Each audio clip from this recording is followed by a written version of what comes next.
for our team, and I mean, we're still relatively a new inspection company, about 2.5 years in. And but I guess what we're noticing is that 2.5 years ago when we started, I mean, COVID was just starting up. And so we kind of braved through all of that, but just the increased cost, everybody's experiencing the increased cost of everything, whether it's a tank of gas or you know, whatever tool you're buying or whatever it is. And so from what I'm seeing in this area and what the average cost of a home inspection is, I'm just like taking a look back before my time at 10 and 15 years back, trying to get you know, a little better view of how far home inspection pricing or how much it's increased over the years. And it really hasn't increased that much. And we're looking, like I said, at an increased cost of everything, cost of living, I mean, just everything. And I'm like, how in the world can we not have an increased cost of home inspection when everything else is going through the roof? And so trying to get other people in this area, and I have to be thinking that other inspectors in this area are feeling the pinch just like we are. And so, you know, how do you gauge that with other inspectors in the upstate? It may be a little different in the lower part of the state, but I know for the upstate area, you know, average cost of a home inspection is probably between $350, $450. And so I'm just like, okay, this is, you know, we've all got to come to an understanding. It seems to me that inspectors, they don't want to decrease their price or increase their price, I should say, because they're worried that the next guy's going to undercut them by 25 or 50 bucks and lose the inspection. And so somehow, some way, we've all got to get on the same page here and in agreement as far as pricing goes, so that we do this simultaneously and we're all in agreement. I mean, I don't know any other way to approach this. If somebody's got some ideas, I'd love to hear them. You described the problem accurately.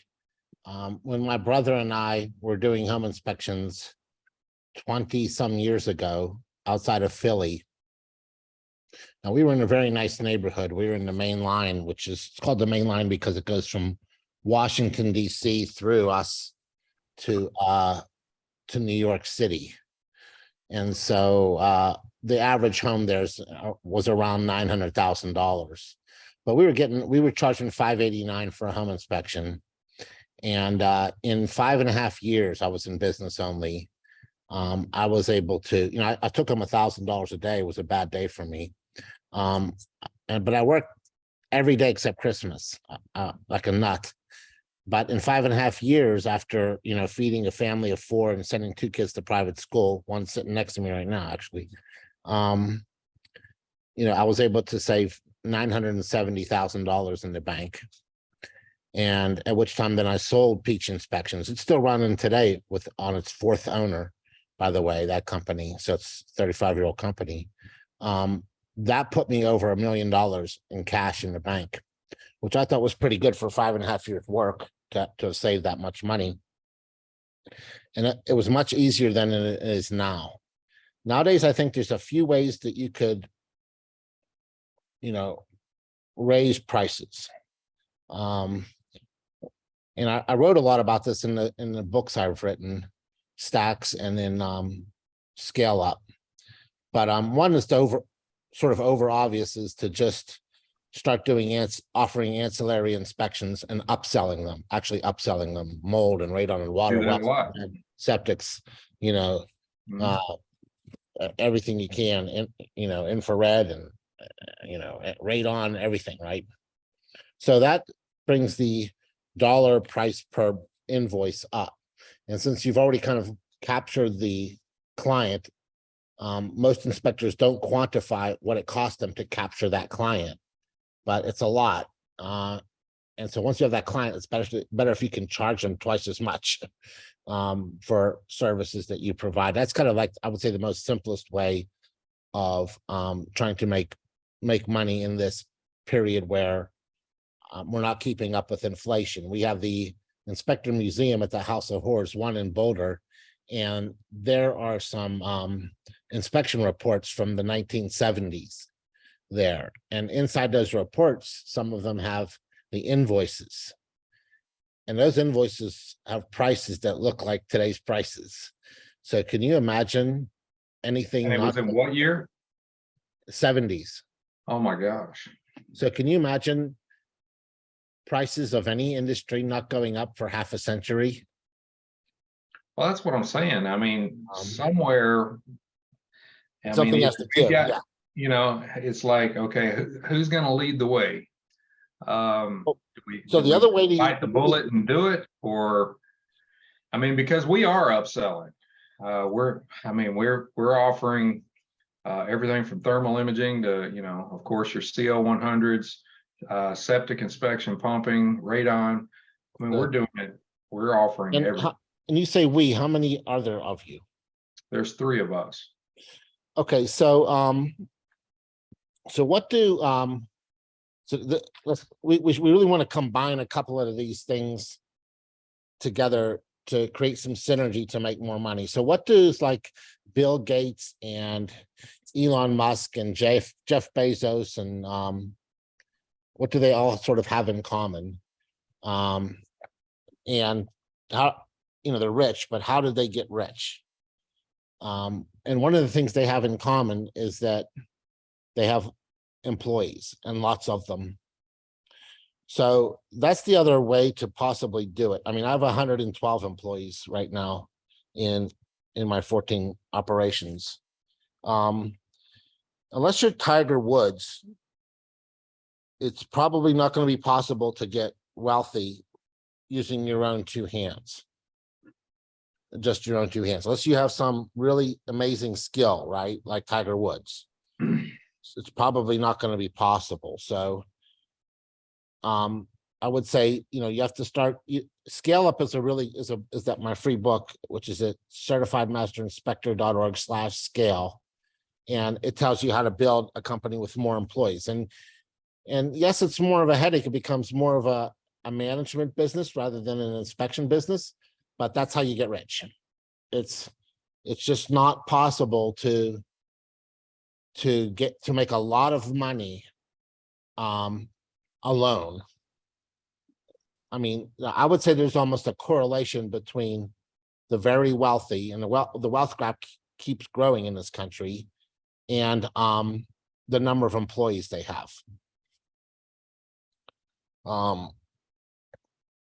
So that's a second way, I would say. So not, you know, add a lot of services, add a lot of employees. I think without pitching CMI, I think CMI is definitely a way to get more inspections and command higher fees for those inspections. In fact, it was my solution to licensing, which caused prices to go down, you know, because it commoditized us a little bit, as all licensing does. And so CMI was a way to distinguish that and to instantly, within 3 seconds, be able to deliver an argument to a potential client that you charge $100 more than all your competitors, and here's why, and to have that argument stick. And then I would say, maybe I don't want to go to too many. I have 100 of these, but I would say I'm trying to get the 4 big ones. The last of the 4 big ones would be commercial, I would think. You know, I haven't done a home inspection in maybe 25 years, but I do, you know, about 1 commercial inspection every 6 weeks. And, you know, to get me out of this chair and go to any kind of inspection takes a lot. But I mean, if someone wants to pay me thousands instead of hundreds, I'm going. And so it's just been more lucrative for our commercial inspectors than they thought at first. They thought, okay, well, CCPA launched and they're going into commercial. We'll fall. I have a lot of followers, I guess, maybe almost like groupie level followers that they'll do anything I say. But those guys were actually kind of shocked at the fees they were commanding. And we've done a lot of videos on them, and you can see them on Facebook. Sometimes, $15,000 for an inspection. Now it takes them 3 days, but that's $15,000. It's a chunk of change. It's life-changing money to get a couple of big commercial jobs a month. So I would say that, we only have an hour here today, but those are the 4 big ones that I would say, and a combination of them provides some synergy so that 1 + 1 + 1 + 1 ends up being about 7. Do you have any links? Do you have some links that you can share with me? Maybe through Lisa, that you can send me so that we can kind of yeah, I think hone in on all this. This guy wants to say hi. And then Buddy. oh man. Oh, Hello, man. What's your name? Ace. Pace. oh man, he's gotten big. Hi, Pace. Now my kids have names that are advice to them. So Pace is, I want him, he's a boy, so I don't want him to stop. And I don't want him to go erratic either. And so I just want him to keep a pace in life and in business. And he helps me. You're about 7 years old, 7 or 8. He is just turned 5. Okay. So I can only see about this much of. then I got a 30. How old are you, Nikolai? There he is. I'm shining. Hey guys, Runs Inspector out. How old? I'm 34. 34. So I got him very far apart. Yeah, I've got them 25 to 31. But if you want to leave money to your kids, if you want to accumulate wealth and leave something to them, leave a little money for your family when you're gone, and to your children, and to be able to store some wealth. I've written a lot about it in the inspection industry. You have to take, there's no like one magic pill I can take and it's going to make me rich. You have to take a lot of the strategies and apply them all at once so that the synergy happens. It's almost like a magical synergy. That's how I ended up with 112 employees, actually, because there's synergy in having all this stuff going on for you, so that when it multiplies rather than adds. I guess it's a way I could describe it. And for inspectors, I think they're going to have to, deploy many of the strategies, and they don't have to be the ones I think work for me, from the scale book. I think NACHI.org, certifiedmasterinspector.org/scale has 101 ways to grow and systemize your inspection business. And I think if you took some of those strategies that maybe appeal to you, or, oh, I really like that one, or I can do that one, I feel comfortable doing that one, or I have confidence in that one, I think that'll work. And if you took some of them, 6, 7, 8 of them, and started applying them, some of that magic in the math would occur financially for an inspector. I mean, I don't want to get too philosophical, but that's kind of what I think, because the inspection industry is still kind of like a pay for time kind of industry, and you have to be careful not to be a street hooker.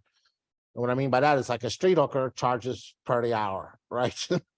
And we don't want to be that. We're trying to figure out how to. I wouldn't know, man. Okay, well, I'm just, we do a lot to be in business as business people. It takes a lot of risk, takes a lot of education, it takes a lot of thought. It eats you up at night. I mean, at 5 o'clock, we don't just shut off our day and go enjoy our personal life and sleep. It eats us up. We sleep and turn at night and thinking about it. So it takes a lot to be a businessman. There's no reason to be it, or a business person, I should say. There's no reason to do it all just to make a good living. That's probably not enough of a reason to do it. You probably have to make a great living to do it. And I just don't think that some of our industry is stuck being a home inspector instead of being a business person in the inspection business. And so if we could work more with them. And the way we work with them is to get them into the chapter. And if you want your chapter to just grow, and that it's a big advantage to being a chapter president. There's all kind of advantages you can exploit, but you know, I have a woman who sits here 4 days a week who 90% of her job is to stuff envelopes for me and mail things out for me. I mean, that's about 90% of what she does. So if you have an event coming up in South Carolina and you want me to pack it, if you can give me like 4 weeks notice, tell me about it. I'll write a letter and she'll just blast it out to all of South Carolina. And you may say, well, why can't you just email it? You know, it's 2023. And because that's why. Because you know, email and Facebook and social and the forum and what's new and all that kind of works, but it's the newsletter. But when you get a piece of mail, you know, I mean, oddly, I've been putting myself on mute today while I was talking to you because I'm opening all my mail. You know, I mean, my mail is interesting to me. You know, I mean, actually took the time to send it here. We use real stamps, and it's a real invitation to come to your South Carolina chapter event.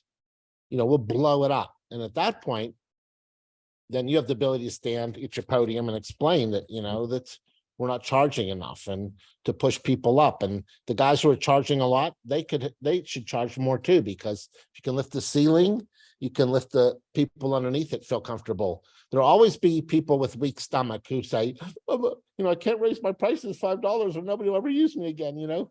And so those people need some strength and some encouragement. We're not all alike. And some of that encouragement comes from leadership at the chapter meetings and support and a feeling like they have some camaraderie locally and some help. Well, tonight's turnout should tell you something that I don't feel like anyone in the upstate is feeling like there's any camaraderie. The last chapter meeting we went to, I'm trying to think. Well, we what revived that this. was. Yeah, we Pardon? revived this one from the one that we were speaking about. I think the chapter head went out of business. The gentleman, he sold his business with Win. Correct. That went Correct. through. And the but- whole thing, that was the only one we went to that we had been invited to. I guess it was about a year ago. Yeah, And then when next thing we know, we found out that he was out of business, sold his business, and everything just kind of dissolved. And I'm like, okay. A couple of big hedge funds buying up home inspectors, and I think it's going to be a good thing because, you know, hedge funds they want to make, you know, they want to make a large cap. They want to get into the, you know, 25% profit margin, and they want to returns of 20, 25%, 30%. Otherwise, we'll just all buy stock in an index fund, right? So these hedge funds, they want a big return, so it's going to force them to raise prices. Back to, let me ask you a question on the commercial side. In doing that, do you recommend keeping that completely separate or using a separate LLC for commercial versus residential? So you could keep the same LLC, but you can't keep the same outfit. And what I mean by that is, if for you to land commercial inspections, you'll dissuade business people who are buying a big commercial building from using you if they think you're a home inspector that's in over their head. So you could build a separate website, or you could just take a certain section of your website that almost has all commercial. I have a lot of commercial articles, a lot of commercial videos, just pound it all out, like 10 pages, all commercial, and then pick one of them as like a second homepage, and then domain forward to it for your new commercial company. And you can, you know, if you have ABC home inspections, maybe you can make ABC commercial, but you want them to land on something where they say, oh, you know, everywhere I looked, I saw home inspectors, but here I found a commercial inspector. That's the guy I want, right? Gotcha. So, you know, in anything, as an officer in the military, they don't give you the wrong, you have all kind of weapons at your disposal. And the reason there's different weapons, and, you know, the military industrial complex makes different weapons, is because the enemy's coming at you in different ways. So you don't take a light anti-tank weapon and try to shoot down a plane with it, right? It just doesn't even make any sense. So if your target is, a commercial buyer, or if you're in a commercial investment club, like I'm the only inspector in a commercial investment club. So they send me out on everything. Then the tool to take down that elephant or whatever is an elephant gun. I mean, you want the right weapon. So it's the same with your marketing. You want marketing that's all commercial, so you could bring down, I don't call bring down, but I guess it's what it's called, bring down that commercial client, and land them, bag them, I guess you want to look at it. I guess I keep looking at it from like a shooting. I'm like a gun guy. So I look at everything like I'm shooting at something, maybe. And I'm using the wrong terminology, but you want the right weapon to bring down the right targets. I understand. And so a home inspection website does not bag a commercial client. In fact, it dissuades them, because they're like, oh, this guy is just way over his head. I mean, look at his website. He's inspecting little $200,000 houses. He's going to inspect my $2 million warehouse. No, who do I get for this? You know what I mean?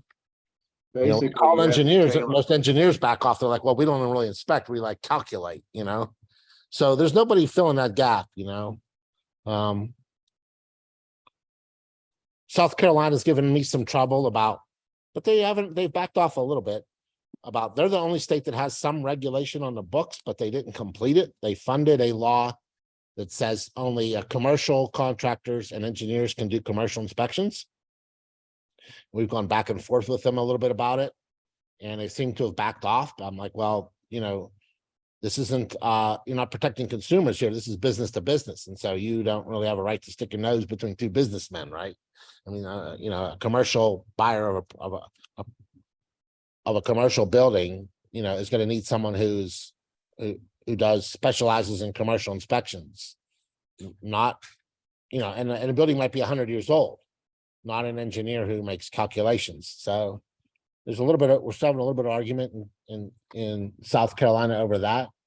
But I would take that. I would take, try to grow. I would also do like what I call the BMW test with your marketing, maybe your brochures. And what I mean by that is like, take your brochure to the BMW dealership and put it in that round thing that spins around with all their models, because they got a bunch of models, and ask yourself, does my inspection brochure look like it would fit, like it was designed and it would fit in with all these beautiful BMW model brochures?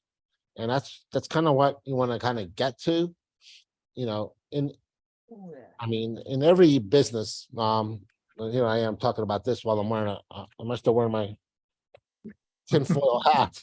But in any business, where you're approaching your targets, your consumers, right? You can never be too pro. You can never be just so outlandishly, ridiculously pro. Like I look to the outside world. I mean, InterNACHI does. I mean, CCPA does. CMI does. Everything I touch does. I try to go full blast, full pro. I mean, these staffers will tell you every little detail. Like today I had a big complaint that there was a chapter event announced with an email address that wasn't hyperlinked. I literally I'm really complaining about that. I mean, I want everything to be perfect. And so I think that also you could maybe abandon your industry. All your people who are competing with you in your town, maybe the right thought is to just abandon them and say, I'm now leaving you. I'm going to go up. I'm going to lift myself up 3 foot off the ground. I'm no longer one of you. And I'm going to take this thing pro. I'm going to be in a different category than you. And you all starve and fight over whatever you can for $300. Nick, what do you think about the truck wraps as part of your marketing? Like, does that bring you up professionally, or does it put you in middle? If it's done right, I certainly think it does, right? So you could pull up to your inspection in a, some Mopar car with Burger King bags rolling out the door. Or you could just amaze them with the vehicle. When I started out so young doing inspections. I was in my early 20s, right? So it's just an example of what I'm talking about. I hired a retired HVAC contractor. HVAC contractors make really good employees to hire for home inspections because they don't really want full-time work, and they know roofing, they know plumbing, they know electrical, they know HVAC, obviously. Because to put in an HVAC system, you have to know a lot of things. You have to wire it and plumb it and go through the roof and X-ray vision for the ductwork and all that stuff. So I would hire those elderly, nice-looking men, and they would dress better than me. So they had ties. I mean, they were my age at the time, you know. And when I got out of my truck, I carried 4 toolboxes full of tools, which I eventually laid out all over the kitchen, just another, again, to just impress people, because you're kind of still in sales mode. I want people to talk great about the operation, but I never let my older helpers carry any toolboxes. And I let them go out in front of me, and everybody just thought they were the lead inspector, and they would take them to the HVAC system and impress them, right? So it's the same thing. You have to find your weaknesses and just fill them with just like top level, #1, boom. Another trick I did is I rented space in the Remax building, which is the biggest Remax building on Main Line, with, I don't know how many agents they had, 170 or something. But Remax, the way they work is they don't pay these agents a commission. They don't split a commission with them. They rent them desk space. And so every Remax agent is actually keeping 100% of their commission, but they're paying rent every month. So it attracts really agents that are very productive. So I was able to go to the broker and rent a spot inside that Remax building. And that really helped me a lot too. This is pre-internet, so I'm not sure it'd be as effective today. But again, even my location was in a spot that that just reeked of professionalism. And of course, all the agents in that building used us. It gave us enough work to last forever. The rent paid for itself every day. I mean, I got paid every day for my rent because there's at least a couple agents using us in that building. So, I mean, that's sort of a fifth thing you could do is just look at your thing objectively, look at your whole operation and say, can I go up? Can I take this thing up so that I could command higher fees?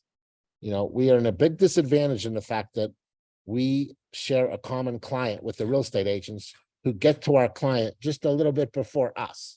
And so, you know, they're not any smarter than us. They only took a 2-week course. I was a real estate agent. What do you do? They they put their pants on just like we do. They're not any, in fact, they know a lot less, right? But they get to our client just a little bit ahead of us. And so we end up having to rely a little bit on them giving us work. And so when you're out there, like if you had a building that was very visible to the world, it may be very expensive to put professional signage on it and have such a space rented like that. But it gives you the advantage that you get to the client ahead of the real estate agents, rather than them getting to your shared client just before you and deciding who is going to do the inspection.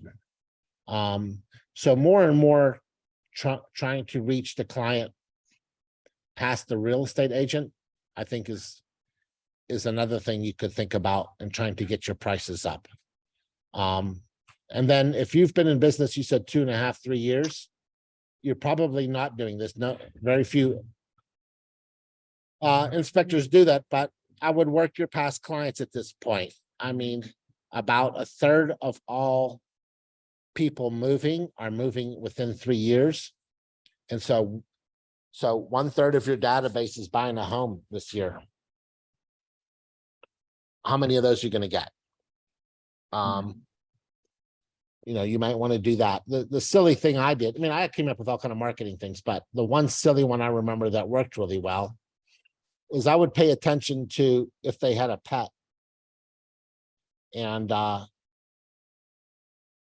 lot of people have pet dogs, and I would just send them dog bones from their home inspector once with a list of all the new types of inspection services that I now offer, and asking them, would they like an annual inspection, or would you like an inspection before winter?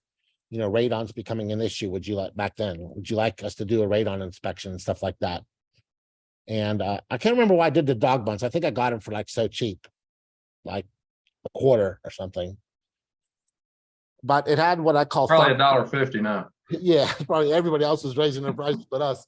But it had some thumb value. So it's like if you get a piece of mail, it says some blah blah blah. That's different than if you get a piece of mail with a dog bone in it. I mean, it's just an attention grabber. And so that actually worked pretty well. And I was able to get a lot of work from my past clients. Now, if you can imagine being in business someday, you'll be in business 5 years.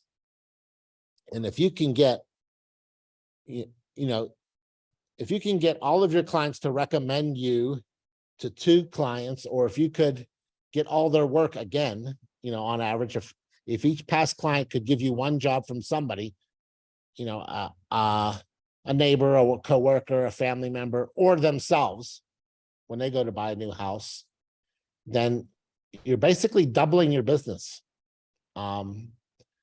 just by working your past clients.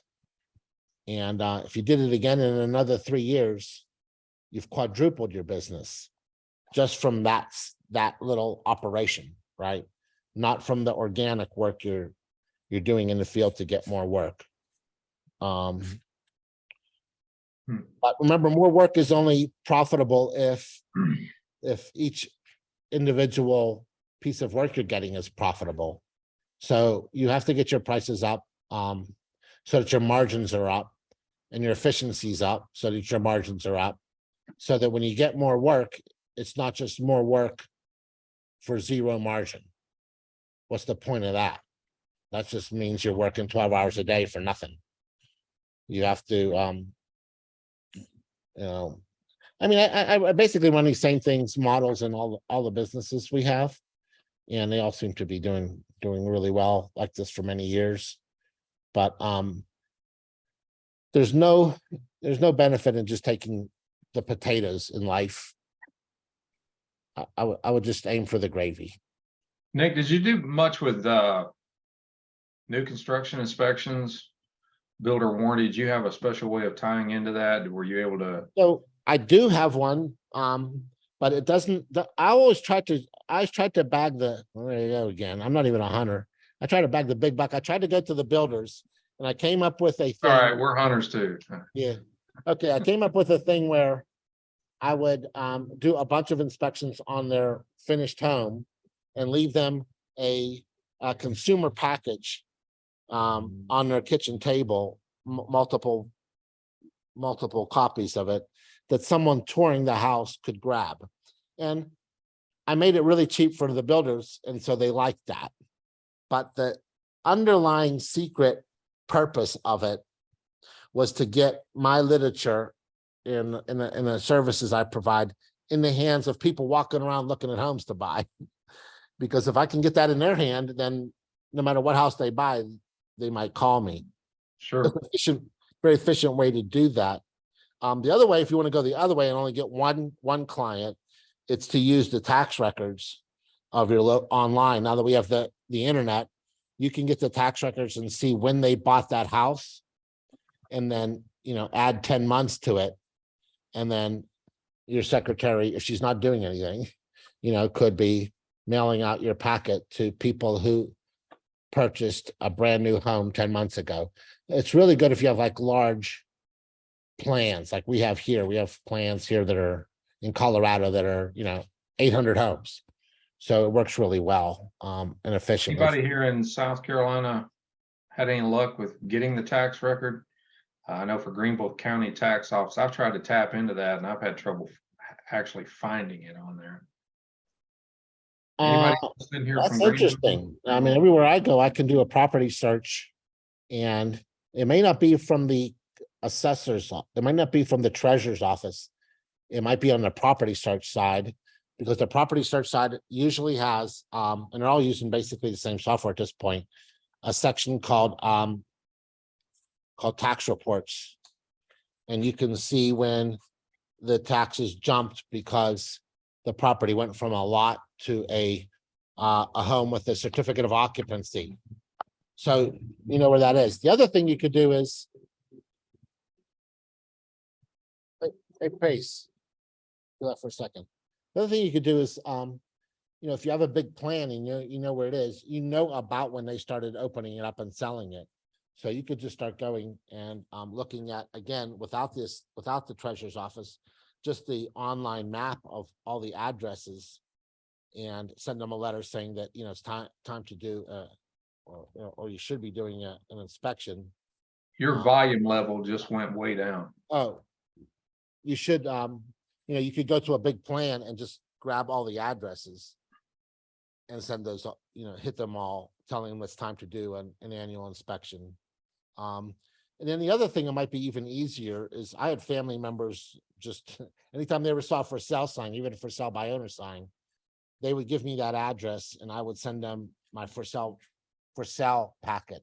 And that packet basically tells them that, we would like to do a home inspection on the home you're selling. And if my pitch didn't work at the end, I would say, if this pitch didn't work and why I should inspect your house and have copies of the reports all laid out on the kitchen table for every buyer who comes and looks at your place at your open houses, then at least consider me to do your inspection on the home you're buying. And 7 out of 10 people moving are moving locally. So there was another way to reach consumers direct. I'm as these staffers will attest to, I'm a big mail guy. I like bins of mail going out. I mean, Old school. yeah, I'm old school, and I didn't turn old school till. Anybody else having trouble hearing him? Can you hear me? Is it just my computer? All right, it must be me. I'll try to go as close as I can to see my fat face. That's.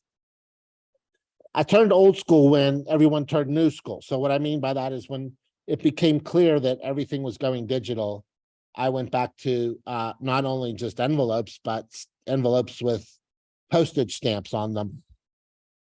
And I still to this day use postage stamps.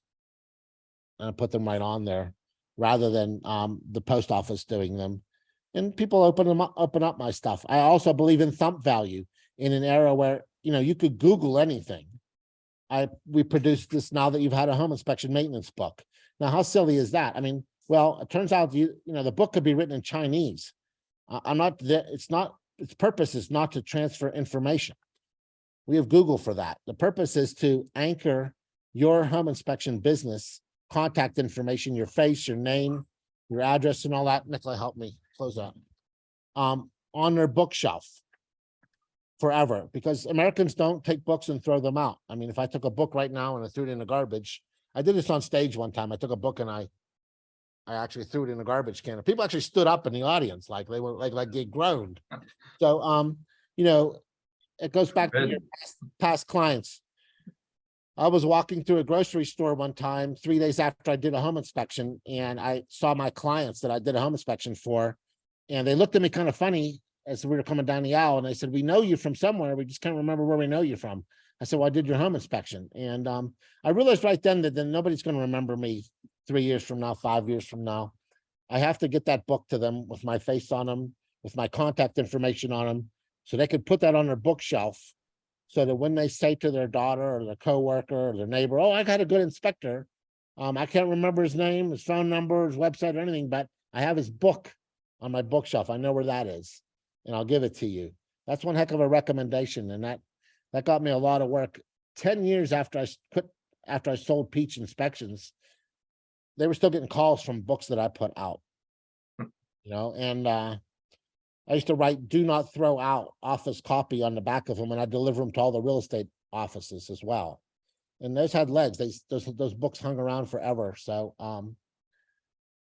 that's another thing, another way to sort of just keep, once you're at your spot where you're 3 years, you want to start dominating your market, but you also want to hold on to it and have it generate work for you.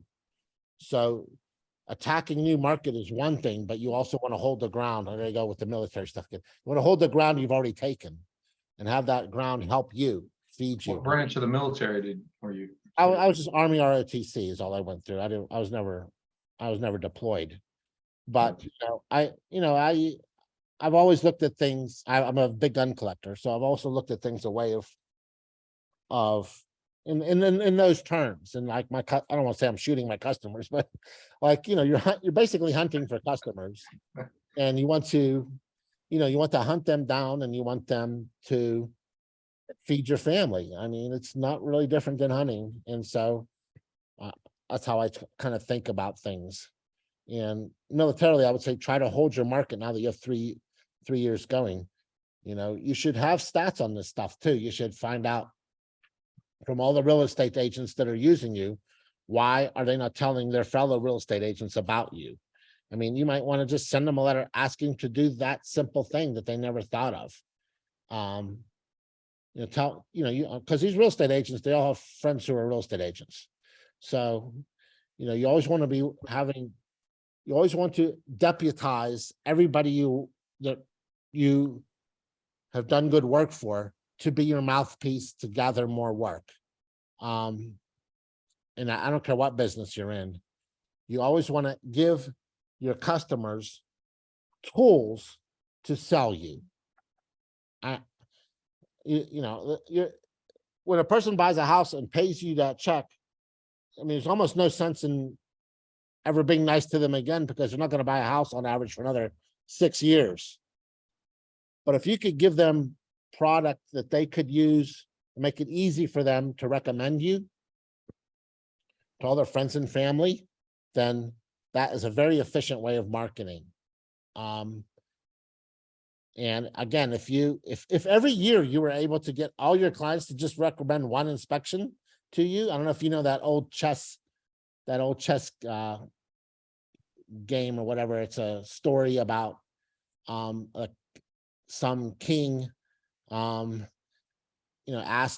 the guy what he wanted paid, who upped him out, and he said, I'll take 1 grain of rice today, 2 tomorrow, and just keep doubling it for 30 days. Well, then the 30 days, the guy owned the entire kingdom, because it just grows Exponentially. parabolically or exponentially. And so if you could just, get one inspection from everybody that you did work for last year, and some will give you 10, right? Some people really be your fan, then you've doubled your inspection business from just that one move. And if you do that a second year, you've quadrupled it. If you do it a third year, you've times it by 8. At that point, I mean, you're a massive company at that point in 3 years. So, if you look at stuff I've done, I mean, I'm not trying to toot my own horn or anything, but my stuff grew very big. I have the biggest of everything that I'm into. And I used almost all the same philosophies, to grow. I want people talking good about me, about what we do, So doing A- work or B+ work is probably doesn't inspire anyone to say, you got to try InterNACHI. I mean, they have everything over there. That place is awesome, right? When they talk to their cousin in another state and he's thinking about becoming a home inspector, you got to be like A+++. And so that's why I complained today about an email link not being live linked. I mean, I'm trying to get to A+++. Shooting for the moon. And in every business, I just use InterNACHI because you're familiar with it. And on a local inspection level, maybe you could try to do that. Go A+++, just scare the heck out of everybody and raise prices accordingly. It costs a lot less to be the best in any industry than the profit that's generated and the prices that are commanded by being the best. I mean, ask Lisa Enzis when she goes to buy a Coach purse or Louis Vuitton. I mean, that purse is not twice a Walmart purse. Maybe it's 3 times a Walmart purse. Yet the price is 200 times, right? So for a little bit more in both quality and the appearance of quality, which matters, marketing matters, they weren't able to double the price over Walmart. They were able to times it by 100 or something, right? A Louis Vuitton purse. So the margins become silly at that point, and I like silly margins. Well, I guess we're pretty high up on the end of our marketing. I think we probably have some of the best marketing in the area. If you look at our website or any of our brochures or our portfolio stuff, I mean, that looks great.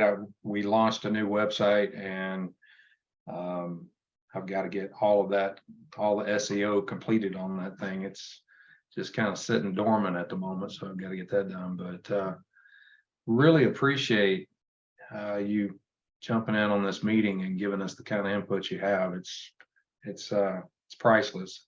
Really appreciate it. It's worth at least what I charged you for it. I don't know the other faces here. I'm sorry.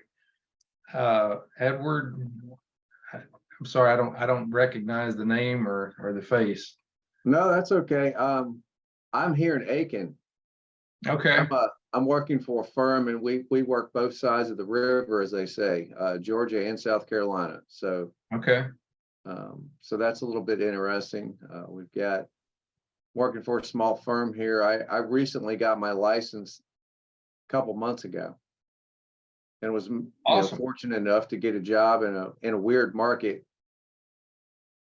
Yeah, it was weird when we arrived too, and kind of even has gotten even a little more strange over the last couple of years with all that's been going on. But we have survived and seen an increase regardless. I will say July took a dip that I was not expecting out, and August has not gotten off to much of a good start either. So I'm just like, I wonder, are these realtors going on vacation? Where is everybody? What's going on? I have seen a lot of it, and I have a lot of friends that have school age kids down in or around your area. So what I've seen is I've had a lot of people, and even, feedback from inspectors, a lot of people have taken their vacations. People are trying to get out, move around, doing their thing. And now with the South, especially, school's starting early. Yeah. I have some friends even in Georgia saying, hey, my kids went back to school, or my neighbors, family down there. So, and for me, having school age children, my life has been put on hold. We're Sure. trying to enjoy the best of summer. We're trying to get everything going up. Even I had a friend who was moving cross country, had a beautiful house, selling her $4 million house, had 1 million offers on it. She was hightailing it out of town, and she finally just said, hey, I'm going to stop right now. This is getting too much. There's too many stipulations in these deals, and my kids, I have to get settled down. So Sure. I'm thinking with a lot of people moving, school starting, people want to get their head straight. Yeah. And of course, you consider people have been locked down. I mean, even if you walk around, I've been telling a lot of members too, because, a lot of agents were not in their office for a long time. Now people are starting to move. They're finally starting to get comfortable. So those places you were actually, I personally was enjoying not being filled with 1 million people are now coming back to full occupancy. Yeah. So people are moving around. So maybe even hitting the floor ground running and starting to visit those offices again and getting back into the traditional items of marketing yourself, face-to-face interaction, because people like that. I mean, even when we got on this meeting, I was talking to Edward before everyone jumped on, and I was asking him, because I found, I've been reviving as we spoke beginning of June, I've been reviving a lot of these chapters. People haven't wanted to get in, and it's been about a 50-50 on how people want to meet up. I mean, depending on how populous the area is. I mean, also too, Tangi and I hosted a South Florida chapter meeting. It was amazing. Over 50 people. But now I wanted to expand it out because, again, I don't want to be hosting the South Florida chapter meeting. So we're taking advantage of that. That's what Nick was referring to. We're bringing Nick down to South Florida. We're hosting a live in-person event. I think I checked and we have about well over 50 people. The event's not for another month. We're at What about interest rates? Are interest rates stopping people from listing in South Carolina? I think interest rates have had something to do with it. What are they at? Nobody About wants to- 7.5%, 8% now? Yeah, nobody wants to take their 3% loan and go out and buy a new house at 8%. And you can just about buy a new house for what the older houses are listing for, but I'm hearing that that price adjustment's fixing to happen, and we're gonna see. I'm hearing we're gonna see the real estate market have another crash. So we'll see. Well, it might be good for us. Yeah. Remember, our industry doesn't make money on the real estate market being good. We make it on it being rattled. And so, there's an up and down economy. People have to move. People have kids, they need bigger space. People retire, they can't afford their house, new jobs and all that. All that stuff is pent up in a pipeline, so to speak. And so, although if you see a slow period in our industry, it just means that there's a clog, but it doesn't mean that there's any less transactions. They're just not coming through yet. Right. So that all has to come out. People have to move. People die. Yeah. And people only live to be 70 some years old. So eventually all this stuff gets sold. And there's still 5 million transactions going on a year Right. in the United States. So Caleb? James, I Yes, used to sir. live in Greenville, and when I Yeah. was there a few years ago, they were telling me that like 50 families a month were coming to that area. Yeah. Now, a it's- lot of that's for industry.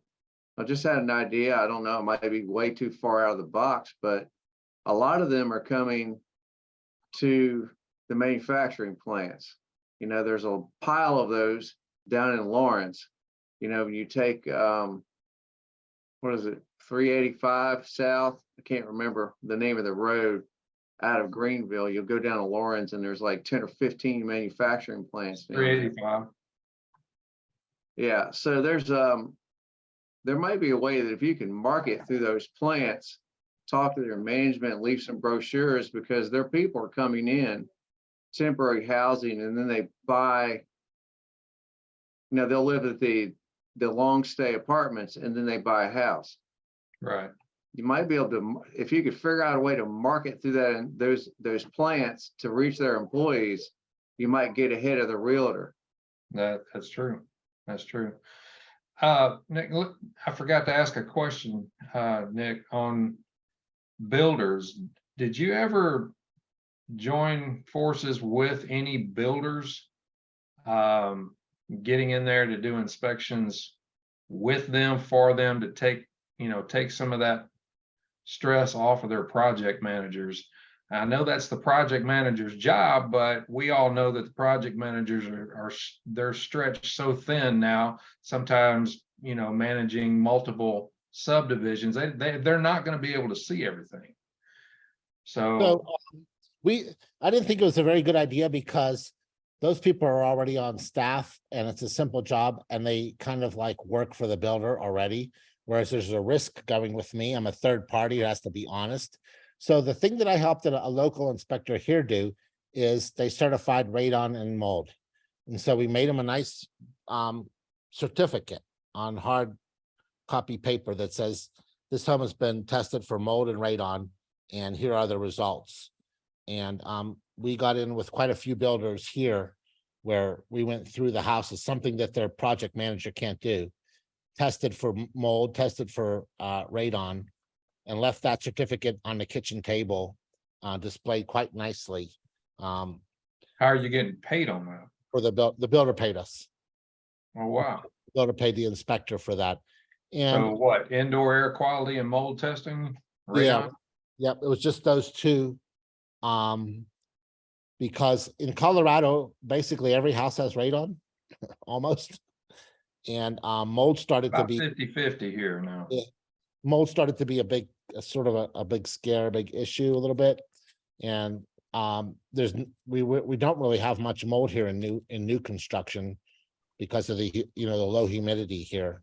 And so we knew we were gonna pass the mold, but and It's if there's high humidity radon, here, for if sure. there was really high radon, the builder's gonna find out about it anyway. So he's already built in a system under the slab. So all he has to do is hook up the fan. So how do you market that to the builder? Well, I went right to each builder. I went right to them. There's, a lot of medium-sized builders here in Colorado. The really big ones are hard, like Lennar and So in other words, the track home builders aren't gonna probably have anything to do with that. Well, the tract home builders hire salesmen to sell on site. And when they see, they have competitors too, chewing away at them, right? The medium-sized builders are all chewing away at these big public companies. And so I always thought that once you get a few of them, you could eventually crack the big ones by taking out the medium-sized ones. When the radon system was put in, because it's built in when actually it's required not to be built in when they build a new house, the systems work really, really well. So we were pretty assured on almost every time that we could get a passing radon and a passing mold, certified it, and it looked really nice to put on the kitchen table. And whether that meant something to somebody who was buying a house or not, sometimes it does. Most people Sure. buying a medium-sized tract home have kids. If you go through the Wyndham Hills, which is right down the street from me, a bunch of homes, it's hard to find a home that doesn't have kids.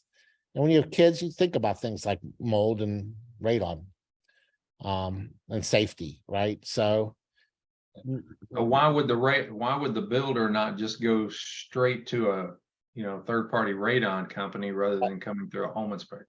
well, first of all, we don't do repair work, so they know they're getting an honest shake. Second of all, we presented them with a marketing package, not just results. A certificate that is what they wanted on their kitchen table. Have you We are, got maybe a copy of that in a computer somewhere? I'd like to see it. and the inspector is a third party. I mean, he is a mold tester and he is a radon tester, so he's licensed. So that is going direct, I think. I would say the mitigator is indirect. I mean, because he's something, and these builders don't hire mitigators because I said the systems are in. They just install the fans. They already have the fans wired, a place to plug them in. So because of that, I thought that it was a pretty good pitch to do something that they're not worried that they're going to find something. We're going to find something horrible like a full home inspection would. We're basically just certifying that the house is mold and radon free. Sure. And that seemed to be good, but these take work. Now, once he got it, he's probably very happy, but it takes a little bit more work than just running a social media ad, doesn't it? Or pushing a button.